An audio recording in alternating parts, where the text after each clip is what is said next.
بسم الله الرحمن الرحیم. سلام و عرض ادب خدمت شما عزیزان و بزرگواران. مبحث امروز ما هم در مورد چشم زخم و ادامه مبحث قبلی می باشد. یک روز پیغمبر گرامی اسلام که یک فرزند داشت به نام ابراهیم و نوه‌اش امام حسن مصطفی علیه السلام در کوچه با هم بازی می کردند. حدوداً 3 یا 4 سالشون بود. اینها خیلی شبیه همدیگر بودند و وقتی یک نفر این دو را میدید فکر میکردن که این دو گلو هستند. یک روز پیغمبر وقتی که این دو بزرگوار را ابراهیم و امام حسن را نوازش میکرد، یک عربی وارد شد و با تعجب گفت ببینید، ما یک فرزند نداریم، یک پسر نداریم، اما پیغمبر دوتا فرزند دارد، دوتا پسر دارد. این حرف رو گفت و رفت. بعد از این حضرت جبرائیل نازل شد و به پیغمبر گرامی اسلام فرمود که خبر ناخوشی دارم. پیغمبر دید که جبرائیل ناراحت است. گفت یا جبرائیل برادرم، چه خبری؟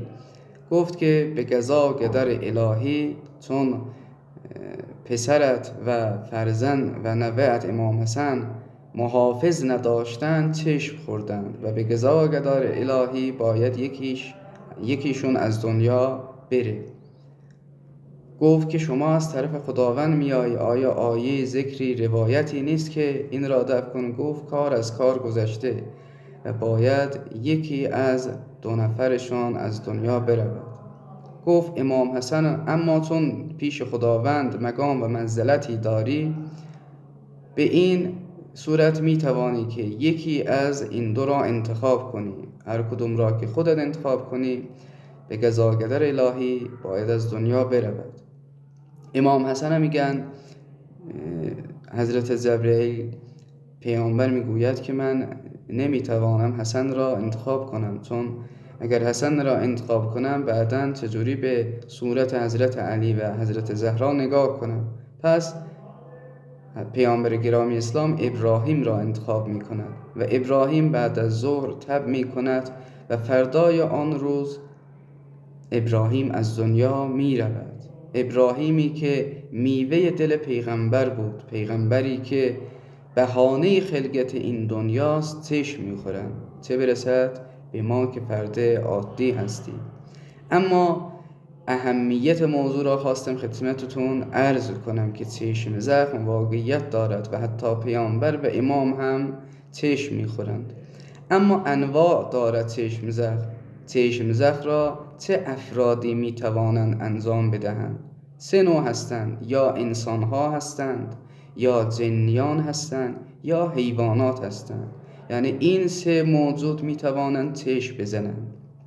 خب حیوانات هم طبق قبایل مثل هندوها، مثل مار و عقرب میتوانند چشم بزنند. هندوها میگن سگ، لاک پشت، مار چشم زخم قوی دارند و اینها هم میتوانند چشم بزنند و بقیه حیوانات.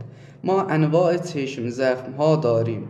چشم زخم مثلا مهربان، مثلا یک مادری از روی مهربانی فرزند خودش را چشم میزند، این چشم زخم مهربان است.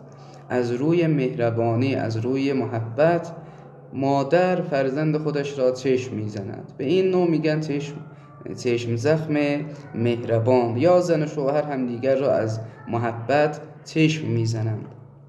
نوع دوم چشم زخم تلمبار شده هستش.